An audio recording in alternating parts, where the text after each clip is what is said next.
CCN വാർത്തകൾ നിങ്ങൾക്കായി സമർപ്പിക്കുന്നത് കിംസ് അൽ ഷിഫ സൂപ്പർ സ്പെഷ്യാലിറ്റി ഹോസ്പിറ്റൽ പെരിന്തൽമണ്ണ. മണ്ണാർക്കാടിനെ മാറോടണച്ച നാടിന്റെ സ്വന്തം ബാങ്ക് മണ്ണാർക്കാട് റൂറൽ സർവീസ് സഹകരണ ബാങ്ക്. നമസ്കാരം. CCN വാർത്തകളിലേക്ക് സ്വാഗതം. പ്രധാന വാർത്തകൾ.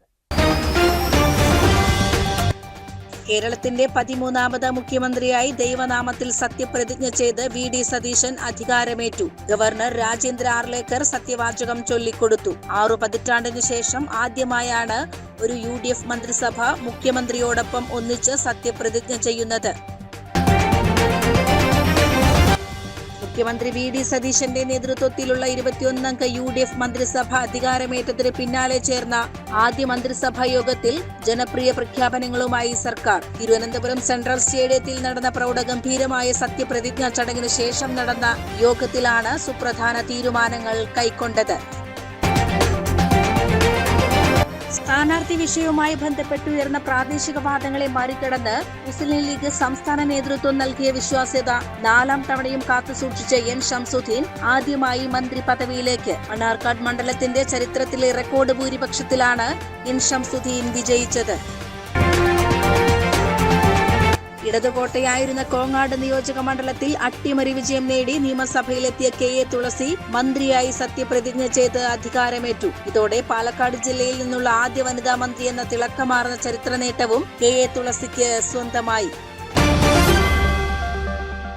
കേരളത്തിന്റെ 13ാമത് മുഖ്യമന്ത്രിയായി ദൈവനാമത്തിൽ സത്യപ്രതിജ്ഞ ചെയ്ത് VD സതീശൻ അധികാരമേറ്റു. ഗവർണർ രാജേന്ദ്ര ആർലേക്കർ സത്യവാചകം ചൊല്ലിക്കൊടുത്തു. 6 പതിറ്റാണ്ടിനു ശേഷം ആദ്യമായാണ് ഒരു UDF മന്ത്രിസഭ മുഖ്യമന്ത്രിയോടൊപ്പം ഒന്നിച്ച് സത്യപ്രതിജ്ഞ ചെയ്യുന്നത്. ഞാൻ വടശ്ശേരി ദാമോദര മേനോൻ സതീശൻ എന്ന ഞാൻ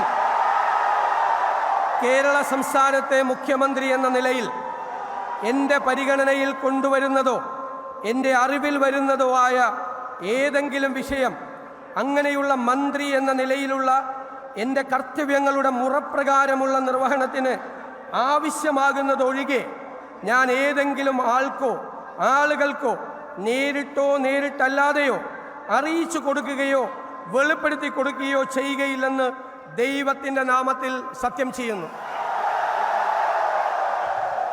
മുഖ്യമന്ത്രിക്ക് പിന്നാലെ ലീഗിന്റെ PK കുഞ്ഞാലിക്കുട്ടിയാണ് സത്യപ്രതിജ്ഞ ചെയ്ത് അധികാരമേറ്റത്. ഭരണഘടനയെയും നിയമവും അനുസരിച്ച് ഭീതിയോ പക്ഷപാതമോ പ്രീതിയോ വിദ്വേഷമോ കൂടാതെ എല്ലാ തരത്തിലുള്ള ജനങ്ങൾക്കും നീതി ചെയ്യുമെന്നും ദൈവത്തിൻ്റെ നാമത്തിൽ സൃഷ്ടാവിൻ്റെ നാമത്തിൽ സത്യം ചെയ്തു. രമേശ് ചെന്നിത്തല 3ാമതായി അധികാരമേറ്റു. ആഭ്യന്തര വകുപ്പാണ് ചെന്നിത്തലയ്ക്ക്. 3ാം തവണയാണ് അദ്ദേഹം മന്ത്രിയാവുന്നത്. 6 തവണ MLAയും 4 തവണ ലോക്സഭാംഗവും ആയിട്ടുണ്ട്. രമേശ് ചെന്നിത്തല എന്ന ഞാൻ കേരള സംസ്ഥാനത്തെ ഒരു മന്ത്രി എന്ന നിലയിൽ എൻ്റെ പരിഗണനയിൽ കൊണ്ടുവരുന്നതോ എൻ്റെ അറിവിൽ വരുന്നതോ ആയ ഏതെങ്കിലും വിഷയം അങ്ങനെയുള്ള മന്ത്രി എന്ന നിലയിലുള്ള എൻ്റെ കർത്തവ്യങ്ങളുടെ മുറപ്രകാരമുള്ള നിർവഹണത്തിന് ആവശ്യമാകുന്നതൊഴികെ ഞാൻ ഏതെങ്കിലും ആളുകൾക്കോ നേരിട്ടോ നേരിട്ടല്ലാതെയോ അറിയിച്ചു കൊടുക്കുകയോ വെളിപ്പെടുത്തുകയോ ചെയ്യുകയില്ല എന്ന് ദൈവത്തിൻ്റെ നാമത്തിൽ സത്യം ചെയ്യുന്നു. KPCC അധ്യക്ഷൻ സണ്ണി ജോസഫാണ് 4ാമതായി സത്യപ്രതിജ്ഞ ചെയ്തത്. പേരാവൂരിൽ നിന്നുള്ള MLA ആയ സണ്ണി ജോസഫിന് റവന്യൂ വകുപ്പാണ് ലഭിക്കുക. സണ്ണി ജോസഫ് എന്ന ഞാൻ കേരള സംസ്ഥാനത്തെ ഒരു മന്ത്രി എന്ന നിലയിൽ എൻ്റെ പരിഗണനയിൽ കൊണ്ടുവരുന്നതോ എൻ്റെ അറിവിൽ വരുന്നതോ ആയ ഏതെങ്കിലും വിഷയം അങ്ങനെയുള്ള മന്ത്രി എന്ന നിലയിലുള്ള എൻ്റെ കർത്തവ്യങ്ങളുടെ മുറപ്രകാരമുള്ള നിർവഹണത്തിന് ആവശ്യമാകുന്നതൊഴികെ ഞാൻ ഏതെങ്കിലും ആളുകൾക്കോ നേരിട്ടോ നേരിട്ടല്ലാതെയോ അറിയിച്ചു കൊടുക്കുകയോ വെളിപ്പെടുത്തി കൊടുക്കുകയോ ചെയ്യുകയില്ല എന്ന് ദൈവത്തിൻ്റെ നാമത്തിൽ സത്യം ചെയ്യുന്നു. K. മുരളീധരൻ ആരോഗ്യം ദേവസ്വം വകുപ്പുകളുടെ ചുമതലയുള്ള മന്ത്രിയായി സ്ഥാനമേറ്റു. വട്ടിയൂർക്കാവ് MLA ആയ അദ്ദേഹം 2ാം തവണയാണ് മന്ത്രിയാവുന്നത്. Discharge my duties as a minister of the state of Kerala and that I will do right to all manner of people in accordance with the constitution and the law without fear or favor, affection or ill will. Kerala Congress നേതാവ് മോൻസ് ജോസഫാണ് മുരളീധരന് പിറകെ സത്യപ്രതിജ്ഞ ചെയ്തത്. ജലവിഭവ വകുപ്പാണ് മോൻസ് ജോസഫിന്. പിന്നീട് Shibu baby ജോണാണ് സത്യപ്രതിജ്ഞ ചെയ്തത്. തുടർന്ന് കേരള കോൺഗ്രസ് ജേക്കബ് ഗ്രൂപ്പ് നേതാവ് അനൂപ് ജേക്കബ്, CMP നേതാവ് CP ജോൺ എന്നിവരാണ് സ്ഥാനമേറ്റത്. ആദ്യമായാണ് CP ജോൺ നിയമസഭയിലെത്തുന്നത്. ഭരണഘടനയും നിയമവും അനുസരിച്ച് ഭീതിയോ പക്ഷപാതമോ പ്രീതിയോ വിദ്വേഷമോ കൂടാതെ എല്ലാ തരത്തിലുള്ള ജനങ്ങൾക്കും നീതി ചെയ്യുമെന്നും സഗൗരവം പ്രതിജ്ഞ ചെയ്യുന്നു. Wandoor MLA AP Anilkumar, Mannarkkad MLA N Shamsuddin, Kundara MLA PC Vishnunath എന്നിവർ തുടർന്ന് സത്യപ്രതിജ്ഞ ചെയ്തു. Angamaly MLA Roji M John, Kollam MLA Bindhu Krishna, Kayamkulam MLA M Liju എന്നിവർ തുടർന്ന് സ്ഥാനമേറ്റു.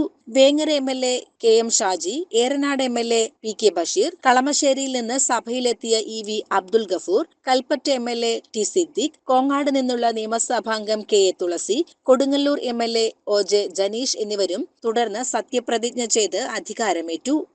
ഞാൻ OJ ജനീഷ് എന്ന ഞാൻ കേരള സംസ്ഥാനത്തെ ഒരു മന്ത്രി എന്ന നിലയിലുള്ള എൻ്റെ പരിഗണനയിൽ കൊണ്ടുവരുന്നതോ എൻ്റെ അറിവിൽ വരുന്നതോ ആയ ഏതെങ്കിലും വിഷയം അങ്ങനെയുള്ള മന്ത്രി എന്ന നിലയിലുള്ള എൻ്റെ കർത്തവ്യങ്ങളുടെ മുറപ്രകാരമുള്ള നിർവഹണത്തിന് ആവശ്യമാകുന്നതൊഴികെ ഞാൻ ഏതെങ്കിലും ആൾക്കോ ആളുകൾക്കോ നേരിട്ടോ നേരിട്ടല്ലാതെയോ അറിയിച്ചു കൊടുക്കുകയോ വെളിപ്പെടുത്തി കൊടുക്കുകയോ ചെയ്യുകയില്ലെന്ന് ദൈവത്തിൻ്റെ നാമത്തിൽ സത്യം ചെയ്യുന്നു. കോൺഗ്രസ് അധ്യക്ഷൻ മല്ലികാർജുൻ ഖാർഗെ, രാഹുൽ ഗാന്ധി, പ്രിയങ്ക ഗാന്ധി, കർണാടക മുഖ്യമന്ത്രി സിദ്ധരാമയ്യ, DK ശിവകുമാർ, രേവന്ത് റെഡ്ഡി തുടങ്ങി നേതാക്കളും സത്യപ്രതിജ്ഞ ചടങ്ങിൽ പങ്കെടുത്തു. പ്രതിപക്ഷ നേതാവ് പിണറായി വിജയൻ, BJP സംസ്ഥാന പ്രസിഡന്റ് രാജീവ് ചന്ദ്രശേഖർ, CPM സംസ്ഥാന സെക്രട്ടറി MV ഗോവിന്ദൻ, CPI സംസ്ഥാന സെക്രട്ടറി ബിനോയ് വിശ്വം തുടങ്ങിയവരും ചടങ്ങിനെത്തി. News desk CCN. മുഖ്യമന്ത്രി VD സതീശന്റെ നേതൃത്വത്തിലുള്ള 21 അംഗ UDF മന്ത്രിസഭ അധികാരമേറ്റതിന് പിന്നാലെ ചേർന്ന ആദ്യ മന്ത്രിസഭാ യോഗത്തിൽ ജനപ്രിയ പ്രഖ്യാപനങ്ങളുമായി സർക്കാർ.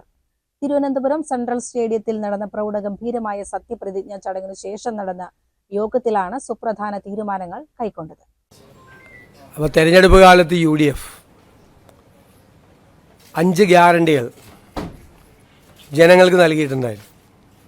ആദ്യത്തെ മന്ത്രിസഭാ യോഗത്തിൽ തന്നെ അതിലെ 2 ഗ്യാരണ്ടികൾ നടപ്പാക്കാൻ തീരുമാനിച്ചു. ഒന്ന്, KSRTC ബസ്സുകളിലെ സ്ത്രീകൾക്കുള്ള സൗജന്യ യാത്ര അനുവദിക്കുന്ന സംബന്ധിച്ച് ജൂൺ 15-ാം തീയതി മുതൽ നടപ്പാക്കും. അതിൻ്റെ വിശദാംശങ്ങൾ പിന്നീട് പ്രഖ്യാപിക്കും. ജൂൺ 15 മുതൽ, അടുത്ത മാസം 15-ാം തീയതി മുതൽ KSRTC ബസ്സിലെ സ്ത്രീകളുടെ സൗജന്യ യാത്ര ആരംഭിക്കും. രണ്ടാമത്തെ കാര്യം, ഒരു വയോജനങ്ങൾക്കായുള്ള പ്രത്യേക വകുപ്പ് രൂപീകരിക്കും എന്ന് ഇന്ദിരാ ഗ്യാരണ്ടിയിലുണ്ടായിരുന്നു. നിങ്ങൾ കേൾക്കുമ്പോൾ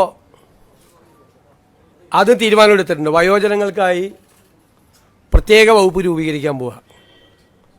ഞാൻ വളരെ അഭിമാനത്തോടെ പറയുന്നു, എൻ്റെ അറിവിൽ നമ്മുടെ രാജ്യത്ത് ആദ്യമായിട്ടാണ് ഒരു സംസ്ഥാനത്ത് വയോജനങ്ങൾക്ക് വേണ്ടി പ്രത്യേകമായ വകുപ്പ് രൂപീകരിക്കുന്നത്. ഞങ്ങൾ ആ വകുപ്പ് രൂപീകരിച്ചതിന് ശേഷം ഇത് ഏറ്റവും ഭംഗിയായി നടപ്പാക്കിയ രാജ്യം ജപ്പാനാണ്. ഏറ്റവും ഭംഗിയായി വയോജനങ്ങളുടെ ഒരു ജീവിതം തന്നെ മാറ്റിമറിച്ച വിപ്ലവകരമായ ഒരു നടപടിയാണ് ജപ്പാനിലെ ഗവൺമെൻറ്റുകൾ സ്വീകരിച്ചത്. നമുക്കിപ്പോൾ എല്ലാം ചെയ്യാനുള്ള പരിമിതികൾ നമുക്കുണ്ട്, എങ്കിലും ആ മോഡൽ കൂടി പരിശോധിക്കും. അതിനുള്ള ഒരു നല്ല സ്റ്റഡി അടുത്ത 1-2 മാസത്തിനുള്ളിൽ പൂർത്തിയാക്കി കേരളത്തിലെ വയോജനങ്ങളെ, ഞാൻ കരുതുന്നത് ഒരു സമൂഹം പരിഷ്കൃതമാണോ അല്ലയോ എന്ന് പരിശോധിക്കാനുള്ള ഒരു അളവുകോൽ ആ സമൂഹത്തിലെ മുതിർന്ന ആളുകളോട് എങ്ങനെ പെരുമാറുന്നു എന്നതാണ്.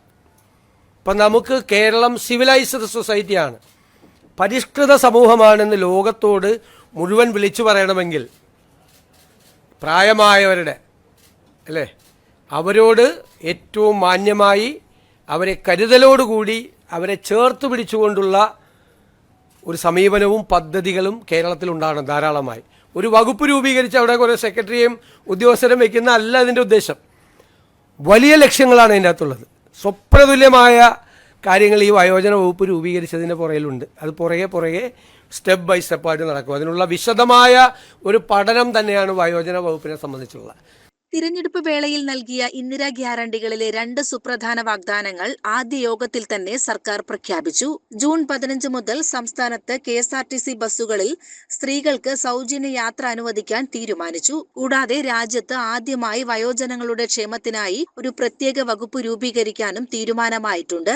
ലോകത്ത് തന്നെ ഏറ്റവും ഭംഗിയായി ഈ പദ്ധതി നടപ്പിലാക്കിയിട്ടുള്ളത് ജപ്പാനിലാണെന്നും ആ മോഡൽ കേരളത്തിൽ പരിശോധിക്കുമെന്നും മുഖ്യമന്ത്രി വ്യക്തമാക്കി. വയോജനങ്ങളെ ചേർത്ത് പിടിച്ചുകൊണ്ടുള്ള പദ്ധതികളാണ് സർക്കാർ ലക്ഷ്യമിടുന്നത്. ഈ വകുപ്പിന് പിന്നിൽ ഒട്ടേറെ സ്വപ്ന പദ്ധതികളുണ്ടെന്നും അത് വഴിയെ അറിയിക്കുമെന്നും അദ്ദേഹം കൂട്ടിച്ചേർത്തു. ആദ്യഘട്ടം എന്ന നിലയിൽ ആശാവർക്കർമാരുടെ ഓണറേറിയം 3000 രൂപ വർദ്ധിപ്പിക്കാൻ തീരുമാനിച്ചു. ഭരണത്തിൽ വാക്കും വിശ്വാസ്യതയുമാണ് പ്രധാനമെന്നും ആശാവർക്കർമാരുടെ സമരപ്പന്തലിൽ പോയി നൽകിയ വാക്ക് പാലിക്കുകയാണെന്നും മുഖ്യമന്ത്രി വിശദീകരിച്ചു. വാക്ക് പറയുമ്പോൾ മറന്നുപോലെ ഭയങ്കര എളുപ്പമാണ്. പക്ഷേ വിശ്വാസ്യത എന്ന് പറയുന്നത് ഏറ്റവും പ്രധാനപ്പെട്ടൊരു കാര്യമുണ്ട്. ഞാൻ തന്നെ ആശാവർക്കർമാരുടെ പന്തലിൽ പോയി സമരം അവസാനിപ്പിക്കുന്നതിന് മുമ്പും സമരം അവസാനിപ്പിച്ച ദിവസം ഒരു വാക്ക് പറഞ്ഞിട്ടുണ്ടായിരുന്നു. ആദ്യത്തെ ക്യാബിനറ്റിൽ നിങ്ങളുടെ സഹായങ്ങൾ പ്രഖ്യാപിച്ചു തുടങ്ങുന്നു. എല്ലാം അവരാവശ്യപ്പെട്ട മുഴുവൻ കാര്യങ്ങളും ചെയ്യണമെന്ന് നമുക്കുണ്ട്. പക്ഷെ നിങ്ങൾക്കറിയാമല്ലോ, നമ്മളൊരു സമ്പദ് വ്യവസ്ഥയെക്കുറിച്ചുള്ള ഒരു പഠനങ്ങളൊക്കെ നടക്കുന്നേ ഉള്ളൂ. എങ്കിലും ആദ്യഘട്ടത്തിലായി അവർക്ക് 3000 രൂപയുടെ വർധനവ് പ്രഖ്യാപിക്കുകയാണ് ആദ്യത്തെ ക്യാബിനറ്റ് യോഗം തീരുമാനിച്ചു. റിട്ടയർമെൻറ്റ് ബെനിഫിറ്റിനെ സംബന്ധിച്ചിട്ടുള്ള യോഗം അടുത്ത 1 മാസത്തിനുള്ളിൽ തന്നെ അതുകൂടി തീരുമാനിച്ചു പ്രഖ്യാപിക്കും. കാരണം അതിൻ്റെ കുറച്ച് ഫിനാൻഷ്യൽ ലയബിലിറ്റിയും മറ്റ് കാര്യങ്ങളെക്കുറിച്ചുള്ള റിപ്പോർട്ടുകൾ വളരെ പെട്ടെന്നല്ലേ, നമ്മളിപ്പോൾ ചാർജ് എടുത്താലേ നമുക്കിതൊക്കെ ചോദിക്കാൻ പറ്റുള്ളൂ. അതൊക്കെ വരാനുള്ള ചില കാലതാമസങ്ങൾ കൊണ്ട് മാത്രമാണ്. അപ്പോൾ അവരോട് പറഞ്ഞ വാക്കുകൾ തീർച്ചയായിട്ടും പാലിക്കും. ആദ്യഘട്ടത്തിലാണ് 3000 രൂപ വർദ്ധിപ്പിക്കുന്നത്. റിട്ടയർമെൻറ്റ് ബെനിഫിറ്റിൻ്റെ കാര്യം ഒരുപാട് തീരുമാനിപ്പിക്കും. കുറച്ചുകൂടി കഴിയുമ്പോൾ അടുത്തൊരു ഘട്ടവും കൂടി പ്രഖ്യാപിക്കും. ഇപ്പോൾ നമുക്ക് ഉള്ളത് 9,000 രൂപയാണ് ഇപ്പോൾ ഉള്ളത്. അത് 12,000 രൂപയാവും ഇപ്പോൾ. പിന്നെ അംഗൻവാടി ജീവനക്കാരുടെ വർക്കർമാർ, ഹെൽപ്പർമാർ, അവരുടെ പ്രശ്നങ്ങൾ നമുക്കറിയാം. ഞാൻ തന്നെ നിയമസഭയിൽ അവതരിപ്പിച്ചിട്ടുണ്ട്, ഞങ്ങൾ തന്നെ നിയമസഭയിൽ അവതരിപ്പിച്ചിട്ടുണ്ട്. അവരുടെ കാര്യം മറന്നുപോയിട്ടില്ല എന്ന് അവരെ ഓർപ്പിക്കാൻ കൂടി വലിയ തുകയൊന്നുമല്ല, 1000 രൂപ അവരുടെ വരുമാനത്തിൽ വർദ്ധിപ്പിക്കാൻ. വലിയ തുകയൊന്നുമല്ലത്. അവർക്ക് 14,500 രൂപയും 15,000 രൂപയുടെ നിലവിൽ കിട്ടുന്നത്. അതിനോടൊരു 1000 രൂപ കൂടി. സാമ്പത്തിക സ്ഥിതി കുറച്ചുകൂടി മെച്ചപ്പെടുമ്പോൾ അവരുടെ കാര്യം മറന്നുപോയില്ല, നിങ്ങളുടെ കാര്യവും ഞങ്ങളുടെ ഓർമ്മയിലുണ്ട് എന്നാ പാവങ്ങളോടുള്ള ഒരു മെസ്സേജാണിത്. 1000 രൂപ കൂട്ടിയത് നിങ്ങൾ ഞങ്ങളുടെ മനസ്സിലുണ്ട് എന്നുള്ളൊരു സന്ദേശം അതാണ്. മുഴുവൻ ആവശ്യങ്ങളും ഒറ്റയടിക്ക് ചെയ്യാൻ ആഗ്രഹമുണ്ടെങ്കിലും വിരമിക്കൽ ആനുകൂല്യം സംബന്ധിച്ച കാര്യങ്ങൾ പിന്നീട് പരിഗണിക്കുമെന്നും അദ്ദേഹം വിശദീകരിച്ചു. നിലവിൽ 9,000 രൂപയാണ് ഇവരുടെ ഓണറേറിയം. News desk CCN. സ്ഥാനാർത്ഥി വിഷയവുമായി ബന്ധപ്പെട്ടുയർന്ന പ്രാദേശിക വാദങ്ങളെ മറികടന്ന് മുസ്ലിം ലീഗ് സംസ്ഥാന നേതൃത്വം നൽകിയ വിശ്വാസ്യത 4ാം തവണയും കാത്തുസൂക്ഷിച്ച N. ഷംസുദ്ദീൻ ആദ്യമായി മന്ത്രി പദവിയിലേക്ക്. മണ്ണാർക്കാട് മണ്ഡലത്തിന്റെ ചരിത്രത്തിലെ റെക്കോർഡ് ഭൂരിപക്ഷത്തിലാണ് N. ഷംസുദ്ദീൻ വിജയിച്ചത്. ഷംസുദ്ദീൻ എന്ന ഞാൻ നിയമം വഴി സ്ഥാപിതമായ ഭാരതത്തിൻ്റെ ഭരണഘടനയോട് നിർവ്യാജമായ വിശ്വസ്തതയും കൂറും പുലർത്തുമെന്നും ഞാൻ ഭാരതത്തിൻ്റെ പരമാധികാരവും അഖണ്ഡതയും നിലനിർത്തുമെന്നും Mannarkkad MLA advocate N. Shamsuddin കേരളത്തിന്റെ 16ാം മന്ത്രിസഭയിലേക്ക് എത്തുമ്പോൾ ജന്മനാടായ തിരൂരും ഏറെ അഭിമാനത്തിലാണ്. 4ാം തവണ മണ്ണാർക്കാടിന്റെ ജനപ്രതിനിധിയായി തിരഞ്ഞെടുക്കപ്പെടുമ്പോഴാണ് ഷംസുദ്ദീനെ തേടി മന്ത്രിസ്ഥാനം എത്തുന്നത്. ഞാൻ കേരള സംസ്ഥാനത്തെ ഒരു മന്ത്രി എന്ന നിലയിലുള്ള എൻ്റെ കർത്തവ്യങ്ങൾ വിശ്വസ്തയോടും മനഃസാക്ഷിയെ മുൻനിർത്തിയും നിർവഹിക്കുമെന്നും ഭരണഘടനയും നിയമവും അനുസരിച്ച് ഭീതിയോ പക്ഷപാതമോ പ്രീതിയോ വിദ്വേഷമോ കൂടാതെ എല്ലാ തരത്തിലുള്ള ജനങ്ങൾക്കും നീതി ചെയ്യുമെന്നും ദൈവത്തിൻ്റെ നാമത്തിൽ സത്യം ചെയ്യുന്നു. പറവണ്ണ സർക്കാർ സ്കൂളിൽ ലീഡറായാണ് തുടക്കം. MSF സംസ്ഥാന ജനറൽ സെക്രട്ടറി, യൂത്ത് ലീഗ് സംസ്ഥാന general secretary, Calicut university council അംഗം, സെനറ്റ് അംഗം എന്നീ നിലകളിൽ മികച്ച സംഘാടകനാണെന്ന് N. ഷംസുദ്ദീൻ പല കാലങ്ങളിലായി തെളിയിച്ചു. പൊതുരംഗത്ത് സൗമ്യനായ ഷംസുദ്ദീൻ 10 വർഷമായി മുസ്ലിം ലീഗിന്റെ സംസ്ഥാന സെക്രട്ടറിയുമാണ്. മലപ്പുറം ജില്ലാ പഞ്ചായത്ത് അംഗമായാണ് പാർലമെന്ററി രംഗത്തെ തുടക്കം. 2011 ആദ്യ മത്സരത്തിനായി ജന്മനാടായ തിരൂരിൽ നിന്ന് മണ്ണാർക്കാട്ടേക്ക് വണ്ടി കയറുമ്പോൾ വരത്തൻ എന്ന ആക്ഷേപം ചിലയിടങ്ങളിൽ നിന്നുണ്ടായി. പിന്നീട് 2016 2021 വിജയം ആവർത്തിച്ചപ്പോൾ ഷംസുദ്ദീൻ ജന്മനാട്ടിൽ വിരുന്നുകാരനായി മാറിയിരുന്നു. 1/4 ലക്ഷത്തിലധികം ഭൂരിപക്ഷത്തിലാണ് ഇത്തവണ മണ്ണാർക്കാട്ടുകാരുടെ ഷംസൂക്ക നിയമസഭയിൽ എത്തിയത്. 4ാം ഊഴത്തിൽ പ്രധാന വകുപ്പ് തന്നെയാണ് മുസ്ലിം ലീഗ് ഏൽപ്പിക്കുന്നത്. BCom LLB ബിരുദങ്ങൾ ഭരണചക്രം തിരിക്കുന്നതിന് കൂടുതൽ കരുത്തു പകരുമെന്ന ആത്മവിശ്വാസം വേണ്ടുവോളമുണ്ട്. പറവണ്ണയിൽ പരേതരായ N. മുഹമ്മദ് കുട്ടി, VV മറിയക്കുട്ടി ദമ്പതിമാരുടെ മകനാണ് ഷംസുദ്ദീൻ. KP റാഫിദയാണ് ഭാര്യ. Doctor N. ഷഹർസാദ് മകളും ഡോക്ടർ അഷറഫ് വാസിൽ മുസ്ലിയാരകത്ത് മരുമകനുമാണ്. CCN മണ്ണാർക്കാട്. ഇടതുകോട്ടയായിരുന്ന കോങ്ങാട് നിയോജക മണ്ഡലത്തിൽ അട്ടിമറി വിജയം നേടി നിയമസഭയിലെത്തിയ KA തുളസി മന്ത്രിയായി സത്യപ്രതിജ്ഞ ചെയ്ത് അധികാരമേറ്റു. ഇതോടെ പാലക്കാട് ജില്ലയിൽ നിന്നുള്ള ആദ്യ വനിതാ മന്ത്രി എന്ന തിളക്കമാർന്ന ചരിത്ര നേട്ടവും KA തുളസിക്ക് സ്വന്തമായി. 2011 മണ്ഡലം രൂപീകൃതമായത് മുതൽ കഴിഞ്ഞ 3 തിരഞ്ഞെടുപ്പുകളിലും LDF മാത്രം വിജയിച്ചു പോന്ന കോങ്ങാട് മണ്ഡലമാണ് ഇക്കുറി UDF തിരിച്ചുപിടിച്ചത്. ശക്തമായ പോരാട്ടം നടന്ന മണ്ഡലത്തിൽ 3706 വോട്ടുകളുടെ ഭൂരിപക്ഷത്തിനാണ് KA തുളസി തിരഞ്ഞെടുക്കപ്പെട്ടത്. KA തുളസി എന്ന ഞാൻ നിയമം വഴി സ്ഥാപിതമായ ഭാരതത്തിന്റെ ഭരണഘടനയോട് നിർവ്യാജമായ വിശ്വസ്തതയും കൂറും പുലർത്തുമെന്നും ഞാൻ ഭാരതത്തിന്റെ പരമാധികാരവും അഖണ്ഡതയും നിലനിർത്തുമെന്നും ഞാൻ കേരള സംസ്ഥാനത്തെ ഒരു മന്ത്രി എന്ന നിലയിലുള്ള എൻ്റെ കർത്തവ്യങ്ങൾ വിശ്വസ്തയോടും മനസാക്ഷിയെ മുൻനിർത്തിയും നിർവഹിക്കുമെന്നും ഭരണഘടനയും നിയമവും അനുസരിച്ച് ഭീതിയോ പക്ഷപാതമോ പ്രീതിയോ വിദ്വേഷമോ കൂടാതെ എല്ലാ തരത്തിലുള്ള ജനങ്ങൾക്കും നീതി ചെയ്യുമെന്നും ദൈവത്തിന്റെ നാമത്തിൽ സത്യം ചെയ്യുന്നു. 3 പ്രധാന മുന്നണികൾക്കായും വനിതകൾ മാത്രം കളത്തിലിറങ്ങിയ സംസ്ഥാനത്തെ ഏക മണ്ഡലം എന്ന സവിശേഷതയും ഇക്കുറി കോങ്ങാടിനുണ്ടായിരുന്നു. പാലക്കാട് MP VK ശ്രീകണ്ഠന്റെ ഭാര്യയാണ് KA തുളസി. തൃശൂർ ജില്ലയിലെ സൗത്ത് കൊണ്ടാഴി സ്വദേശിനിയും പരേതനായ KK അയ്യപ്പന്റെയും MK അമ്മിണിയുടെയും മകളുമായ 52കാരി KA തുളസി വിവാഹശേഷമാണ് പാലക്കാടിന്റെ മരുമകളാകുന്നത്. നെന്മാറ NSS കോളേജിലെ ചരിത്ര വിഭാഗ മേധാവിയായും കോളേജ് പ്രിൻസിപ്പലിന്റെ ചുമതലക്കാരിയായും പ്രവർത്തിച്ചിട്ടുണ്ട്. നിലവിൽ KPCC ജനറൽ സെക്രട്ടറിയായ ഇവർ മുൻപ് സംസ്ഥാന വനിതാ കമ്മീഷൻ അംഗമായും മികച്ച സേവനമനുഷ്ഠിച്ചിട്ടുണ്ട്. മുൻപ് നിയമസഭയിലേക്ക് മത്സരിച്ചിട്ടുണ്ടെങ്കിലും തുളസി നിയമസഭയിൽ എത്തുന്നത് ഇതാദ്യമായാണ്. അട്ടപ്പാടിയും പറമ്പിക്കുളവും ഉൾപ്പെടുന്ന പാലക്കാടിന്റെ പിന്നോക്ക മേഖലകളുടെ വികസനത്തിന് തുളസിയുടെ മന്ത്രിസ്ഥാനം വലിയ ഗുണം ചെയ്യുമെന്ന വലിയ പ്രതീക്ഷയിലാണ് മണ്ഡലത്തിലെ UDF പ്രവർത്തകരും ജനങ്ങളും. CCN കോങ്ങാട്. സംസ്ഥാനത്ത് പുതിയ UDF മന്ത്രിസഭ അധികാരമേറ്റതിൽ ആഹ്ലാദം പ്രകടിപ്പിച്ച് മലപ്പുറത്ത് വ്യാപാരികളുടെ കൂട്ടായ്മ മധുരം വിതരണം ചെയ്തു. മലപ്പുറം പെരിന്തൽമണ്ണ റോഡിൽ വെച്ചായിരുന്നു വ്യാപാരികൾ ഒത്തുചേർന്ന് ആഹ്ലാദ പ്രകടനം നടത്തിയത്.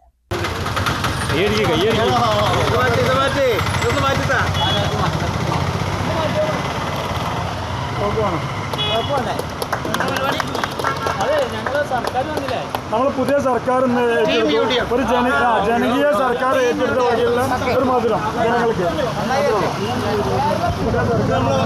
ജനകീയ സർക്കാർ.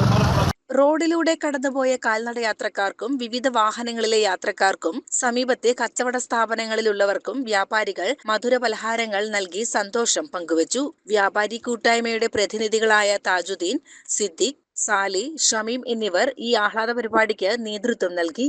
CCN മലപ്പുറം. ഭക്തിസാന്ദ്രമായ അന്തരീക്ഷത്തിൽ ഒടമല മഖാം നേർച്ചയ്ക്ക് സമാപനമായി. 4 ദിവസങ്ങളിലായി വ്യത്യസ്തവും വിപുലവുമായ പരിപാടികളോടെയാണ് നേർച്ചാഘോഷങ്ങൾ നടന്നത്.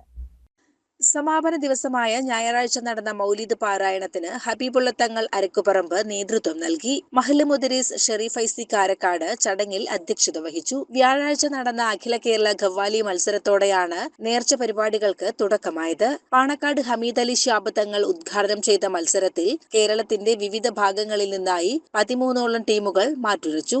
വെള്ളിയാഴ്ച നടന്ന പ്രാർത്ഥനാ നിർഭരമായ ദിക്ർ ദുആ സമ്മേളനം മഹല്ല് മുദരീസ് ഷെരീഫ് ഐസി കാരക്കാട് ഉദ്ഘാടനം ചെയ്തു. ചെയ്തു. ചടങ്ങിൽ അൻവർ സാദിഖ് ഫൈസി കാഞ്ഞിരപ്പുഴ മുഖ്യപ്രഭാഷണം നടത്തുകയും സയ്യിദ് ഇമ്പിച്ചുകോയ തങ്ങൾ കൊടക്കാട് പ്രാർത്ഥനയ്ക്ക് നേതൃത്വം നൽകുകയും ചെയ്തു. ശനിയാഴ്ച വൈകുന്നേരം നടന്ന മഹല്ല് വനിതാ സംഗമവും ഹിമായ സന്നദ്ധാന ചടങ്ങും ഏറെ ശ്രദ്ധേയമായി. പാണക്കാട് സുൽഫത്ത് ബീവി സംഗമം ഉദ്ഘാടനം ചെയ്യുകയും ഹിമായ കോഴ്സ് വിജയകരമായി പൂർത്തിയാക്കിയ 35ഓളം വനിതകൾക്കുള്ള സന്നദ്ധാനം നിർവഹിക്കുകയും ചെയ്തു. സുഫൈന വഫിയ അധ്യക്ഷത വഹിച്ച ചടങ്ങിൽ ഹാഫിളത്ത് സയ്യിദ ഷിഫ്ന ഫാളില, റുക്കിയ ടീച്ചർ ഒളവട്ടൂർ എന്നിവർ വിവിധ വിഷയങ്ങൾ അവതരിപ്പിച്ച് സംസാരിച്ചു. വിവിധ ദിവസങ്ങളിൽ നടന്ന ചടങ്ങുകളിൽ ഉസ്മാൻ ദാരിമി, മുഹമ്മദ് അലി ഫൈസി ചത്തല്ലൂർ, മുസ്തഫ ബാക്കവി, OKM മൗലവി ആനമങ്ങാട് തുടങ്ങി മത സാമൂഹിക രംഗത്തെ പ്രമുഖർ പങ്കെടുത്തു. ഒടമല ഷെയ്ഖ് ഫരീദ് ഔലിയ മക്കാമിന്റെ നേർച്ചന്റെ സമാപന പരിപാടികളാണ് നടന്നുകൊണ്ടിരിക്കുന്നത്. നൂറ്റാണ്ടുകളായി 4 മാസം നീണ്ടു നിൽക്കുന്ന നേർച്ച പരിപാടികളാണ്. കാർഷിക വിളവെടുപ്പിനെ അടിസ്ഥാനപ്പെടുത്തിയാണ് ഇവിടെ നേർച്ചക്കാലം നടന്നു വരാറുള്ളത്. മകരമാസം മുതൽ മേടം തുടങ്ങുന്നത് വരെയാണ് ഈ പരിപാടി നടക്കാറുള്ളത്. ഈ വർഷം ജനുവരി 14-ന് സമസ്തയുടെ പ്രസിഡന്റ് സയ്യിദ് ജിഫ്രി മുത്തുക്കോയത്തങ്ങൾ കൊടിയേറ്റം നടന്ന തുടക്കം കുറിച്ചു. മതപ്രഭാഷണങ്ങളും വിവിധ പരിപാടികളും നടന്നു.